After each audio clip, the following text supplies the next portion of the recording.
దేశం ఏం జరిగింది,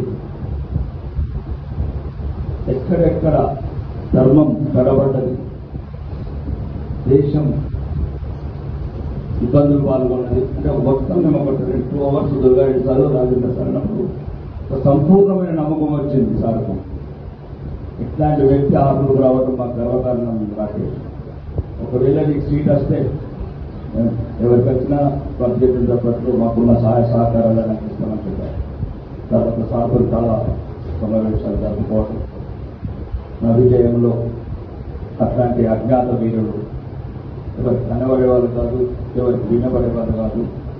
సుమారు 65 రోజులలోనే 30,000 మెజారిటీ. అంటే దాన్ని ఎంతో ఇట్లాంటి వ్యక్తులు వాసుగా చెప్పినట్టు కొందరితోనే గెలవం, కొందరి సంకల్ప బలం, కొందరు జీవితాంతం శ్రమించి కూడగట్టుకున్న శక్తిని మాకు తారదోశారు. చాలా మంది ఈరోజు మా నాయకులు ఏమనుకుంటున్నామంటే మా గర్వము, మా డబ్బు, అంటే మా తెలివి మా వల్లనే గెలిచింది అనుకుంటున్నాం. కాదు, 60 ఏళ్ల శ్రమ, 60 ఏళ్ల తపస్సు మాకు తారదోశారు.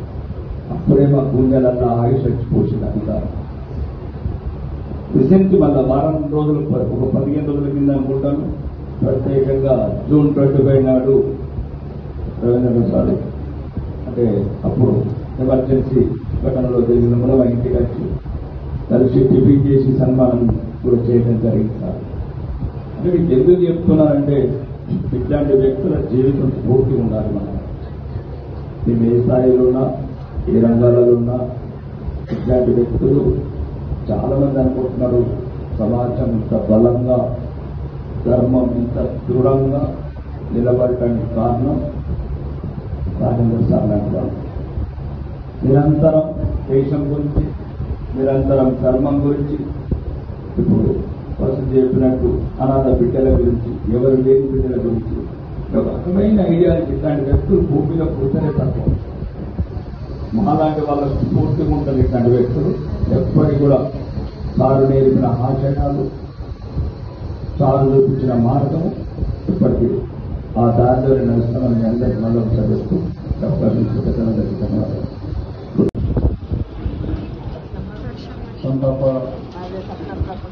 కార్యక్రమంలో ఇంత తొందరగా పాల్గొంటున్నాను విషయంలో కూడా మేము ఊహించలేదు. వాస్తవంగా వారు నాకు గిరి శివరాజు అన్నగానే మొదలు పరిచయం, తర్వాత సంఘ కార్యక్రమాల ద్వారా అనుబంధం ఏర్పడి అంకాపూర్లో శిశు మందిర్ ఇంగ్లీష్ మీడియం మొదలుపెట్టినప్పుడు వారి శిశు మందిర్కు పూర్తి స్థాయి బాధ్యులు వాళ్ళే ఎప్పటికీ లేని ఆస్తులతో ప్రజల్లో ప్రతిజ్ఞ ఉంటుంది. హిందూ ధర్మము, హిందూ సమాజము, హిందూ సంస్కృతి, శక్తి, హిందూ రాష్ట్ర యొక్క సర్వాంగీణం పాటించాలి. నేను రాష్ట్రీయ చైతన్య చట్టబుద్ధి కార్యక్రమం అంటూ చెప్తూ ఈ రకం నేను ఆజన్మ పాలిస్తున్నాను. నేను ఏ సంఘంలో అయితే చేరానో ఈ సంఘ కార్యాన్ని తనుమనధనపూర్వకంగా జీవితాంతం ఆజన్మాంతం చేస్తాను అని పరిణతి చెందినటువంటి సంఘ కార్యకర్తలతో ప్రతిజ్ఞ చేయించాను. అందుకని ప్రతిజ్ఞ తీసుకోవడం అందరూ తీసుకోవచ్చు కాక, కానీ జీవితంలో జీవితాంతం అనేది నెరవేర్చడం అనేది అంత సులభం కాదని అనుభవపూర్వకంగా అందరికీ చెప్పారు. అది కఠినమే అయినప్పటికీ కూడా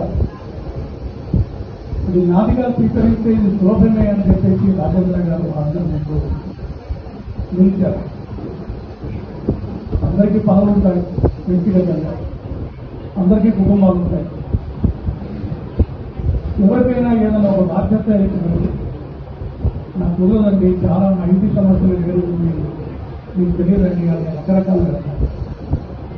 బట్ ఎవరైతే బాధ్యతలు తీసుకుని పని చేస్తున్నారో వాళ్ళకి ఏ పని లేకుండా చేసేవాళ్ళు కాదు. అందుకని సంఘ యొక్క విద్యాశాస్త్రానికి గురూజీ ఒక మాట కదా, 10 10 పనులు చేసేవాడే 11 పనులు చేస్తున్నాడు. ఏ పని చేయని వాడు ఒక్క పని కూడా చేయనివాడు. అందుకని 4 పనుల్లో ఇవిడినటువంటి వాడికే మరో పని అయినా సరే భారంగా స్వీకరించకుండా ఆనందంగా తనదిగా స్వీకరిస్తారు. శరీరం ఎట్లా ఉన్నప్పటికీ, కుటుంబ సమస్యలు ఎట్లా ఉన్నప్పటికీ, అందరికీ ఉన్నట్టుగా అనేక రకాల ఇబ్బందులు ఉన్నప్పటికీ, ఈ మధ్యలో సోషల్ మీడియాలో కానీ అన్నింటిలో కూడా గట్టు అది కూడా మన కారణంగానే, మన ఆర్గనైజేషన్ కారణంగానే వినిపిస్తున్నటువంటి మాట నేషన్ కోసం. నా కుటుంబము, నా వృత్తి, నా ఉద్యోగము, నా శరీరము, వీటన్నిటికంటే కూడా నాకు ఒప్పగించినటువంటి ఈ సమాజ కార్యం ఇదే ప్రధానమైనటువంటిది అనే పద్ధతిలో ఒక రాజేంద్రజీ మనందరి ముందు కూడా నిలిచారు. అయితే వారు వెళ్తున్న సమయంలో మనందరి గురించి వారికి ఏమనుకున్నారో నాకు తెలియదు, కానీ బహుశా తప్పకుండా ఒకటి అనుకుని ఉంటారు. వారు కొన్ని లక్ష్యాలు వారి మనసులో కూడా పెట్టుకొని ఉంటారు. వారు సంఘానికి 100 సంవత్సరాలు పూర్తవుతున్నాయి. జయంతి సంవత్సరం ఒక సంస్థకి 100 సంవత్సరాలు పూర్తి కావడం అనేది, పైగా రాష్ట్రీయ స్వయంసేవక సంఘం ఇవాళ మన దేశానికే కాకుండా యావత్తు ప్రపంచానికి కేంద్ర బిందువైంది. కొన్ని 100 సంవత్సరాల్లో సంఘంలో పుట్టి పెరిగినటువంటి అనేక మంది కార్యకర్తలు తమ యొక్క భావజాలానికి అనుగుణంగా సమాజంలో ఎన్ని రంగాలు ఉన్నాయో అన్ని రంగాల్లో కూడా పనిని ప్రారంభం చేశారు, పనిని వికసింపజేశారు. అందులో రాజేంద్ర గారి జీవితంలోనే సంఘంలో పుట్టారు, పెరిగారు, సంఘంలో బాధ్యతలు కూడా నిర్వర్తించుంటారు. కానీ విద్యారంగంలో పనిచేస్తున్నటువంటి విద్యాభారతి మాట చేస్తే దాన్ని స్వీకరించారు. సేవారంగంలో పనిచేస్తున్నటువంటి సేవాభారతి పనిచేస్తే బాధ్యత ఇస్తే దాన్ని స్వీకరించారు. అలా ఇవాళ సమాజంలో వనవాస రంగం కావచ్చు, ధార్మిక రంగం కావచ్చు, కార్మిక రంగం కావచ్చు, కర్షక రంగం కావచ్చు, అనేక రంగాల్లో కూడా పనులు జరుగుతున్నాయి. నేషన్ ఫస్ట్ అనేటువంటి ఆలోచనతో బట్ ఈ అన్ని రంగాల్లో కూడా ఈ శతాబ్ది సంవత్సరాల సందర్భంగా కలిసి ఒక పెద్ద శక్తిగా ముందుకు వెళ్లాలి, రాబోయేటువంటి సంవత్సరం పాటు అనేటువంటి ఆలోచనలు అనేక బయటకుల్లో సమావేశాల్లో వారు పాల్గొని ఉంటారు. ఈ తరుణంలోనే బహుశా కొంతమంది తమకు ఉపయోగించినటువంటి పనిని 10 సంవత్సరాలు పడితే కొంతమంది సంవత్సరంలో పూర్తి చేస్తారు. అట్లే బహుశా భగవంతుడు నువ్వు చేయాల్సినటువంటి పనిని ఇక పూర్తయిందిలే అని చెప్పేసి తాను స్వీకరించుంటాడు.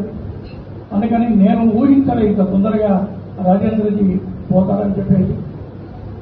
రాజేంద్రజీ మన అందరి ముందు ఉంచినటువంటి ఒక ఛాలెంజ్.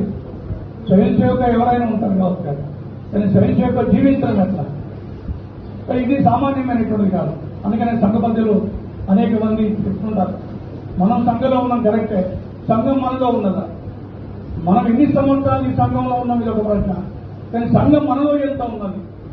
కాబట్టి దాన్ని బట్టి ద్వారా అభిమత. నేను ఇక్కడ విభాగ ప్రచారంగా వచ్చినప్పటి నుండి రాజేంద్రజీతో సంబంధం ఉంది. అనేక సంఘ కార్యక్రమాలలో మరియు విభాగ ప్రచారంగా ఉన్నప్పుడు సంఘ పనులు కావచ్చు, లేకపోతే సేవా కార్యక్రమాలు వివిధ క్షేత్రాలలో వచ్చినప్పుడు కూడా అనేక విషయాలు వాళ్ళ మీద వాళ్ళతో చర్చించడం.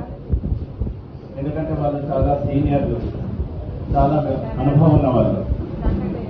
ఇక్కడ ఆరుమూరులో ఎలాంటి సమస్యలు వచ్చినా కానీ వాటిని అడిగి తెలుసుకొని తద్వారా వాటిని పరిష్కారం చేయడం, ఇలాంటివన్నీ కూడా ఒక మార్గదర్శకంగా మాకు అందరికీ గైడ్ చేసిన పెద్ద పాట. సంఘ యొక్క ప్రార్థనలో సముత్కర్ష నిశ్రేయ ప్రత్యేకం పరం సాధనం నామ వీరవ్రతం అని ఒక 2 లైన్లు ఉన్నాయి. అంటే సంఘ కార్యకర్త సాధారణమైన మన యొక్క భాషలో చెప్పుకోవాలంటే ఆది ఆధ్యాత్మికము, ఆది భౌతికము. ఇప్పుడు జీవిస్తున్నది ఒక జీవితం. ఇది ఈ జీవితం తర్వాత చనిపోయిన తర్వాత కూడా ఒక జీవితం ఉంటుంది మన హిందూ సాంప్రదాయంలో. దాంట్లో కూడా మనం విజయం సాధించాలి. మనం చనిపోయిన తర్వాత కూడా వెళ్ళే ఒక ఏదైతే స్వర్గానికి వెళ్తామంటాం, మోక్షం అంటాము, దాన్ని సాధించాలంటే ఇక్కడ ఉన్న ఈ జీవితం ఏదైతే ఇది సక్రమంగా ఉండాలి. కాబట్టి దేవుడు మనల్ని ఎందుకు పుట్టించాడు అని అంటే కేవలం మోక్షాన్ని సంపాదించుకోవటానికి, మళ్ళీ జన్మ లేకుండా ఉండటానికి మనిషి జన్మకు వచ్చాము. అయితే ఇన్ని కోట్ల మంది కూడా అట్లాంటి ఒక జీవితాన్ని జీవిస్తున్నారా అన్నది ప్రశ్న. కాబట్టి అది ఎవరు జీవిస్తున్నారు అంటే చాలా కొద్ది మంది మట్టుకే మోక్షాన్ని సాధించడానికి గలనట్టుగా ఇప్పుడున్న జీవితాన్ని జీవించడం దాంట్లో రాజన్ గారికి ఒకరు. ఎక్కడ వారి యొక్క సంఘ కార్యం చేస్తున్నప్పుడు కానీ దీంట్లో వచ్చేది ఏం లేదు. సంఘంలో మొదటి నుంచి కూడా సంఘం పెద్దలు చెప్తూ ఉంటారు, ఆర్ఎస్ఎస్ లోకి వచ్చారంటే ఉన్నది పోగొట్టుకోవడమే కానీ వచ్చేది ఏం లేదు దాంట్లో. కానీ పనిచేస్తూ ఉంటారు, ఎందుకంటే ఒక స్వార్థం ఉంది దీంట్లో. దేశం అన్నది, ధర్మం అన్నది, హిందూ ధర్మం అన్నది ఒక పెద్దది ఒక లక్ష్యాన్ని పెట్టుకుని మనం పనిచేస్తున్నాం. అది ఆ లక్ష్యాన్ని సాధించడమే స్వార్థం అనేది. కాబట్టి దీంట్లో కొన్ని జీవితాల అందరూ కూడా అనేక మంది కార్యకర్తలు రాజశక్తి లాగా తన ఉద్యోగము తన కుటుంబము చూసుకుంటూ మిగతా సమయం ఇవ్వటం అన్నది ప్రచారకులు అనుకోండి, వారు ఇదే పనిగా ఉంటారు. కానీ ఒక కుటుంబం చూసుకోవాలి, తర్వాత ఇంటి చూసుకోవాలి, తర్వాత ఉద్యోగం చూడాలి, వ్యాపారం చూసుకోవాలి, ఆ తర్వాత సమాజం గురించి కూడా టైం ఇవ్వటం అన్నది ఒక ఛాలెంజ్. అది దాని టైం మేనేజ్మెంట్ అన్నది ఎవరైతే చేస్తారో, భావన ఉండొచ్చు, భావన ఒకటే సరిపోదు, దానికి మేనేజ్మెంట్ అవసరం. అలాంటి రోల్ మోడల్స్